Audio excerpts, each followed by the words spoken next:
How to fix Vizio remote not working. 1. Perform a simple camera test.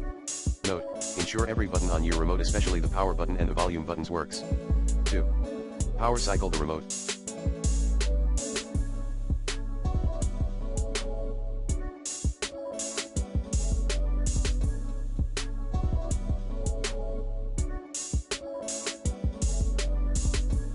Remove batteries temporarily. 2.2. Press and hold the red remote's power button, for 5 seconds.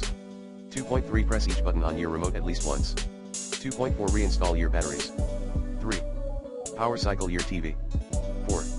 Reset remote to clear the memory. 4.1. Press and hold the set or setup button on your remote.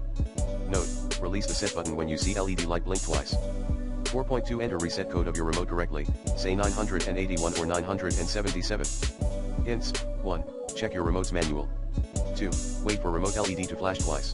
5. Remove any blockage to TV sensor. 6. Change power source and / or clear any dirty power, voltage variations, low power factor, frequency variations, and power surges. Additionally, restrict any known / unknown electronics interference. 7. Try Vizio remote app. See details at pairing a smartphone to your Vizio SmartCast device.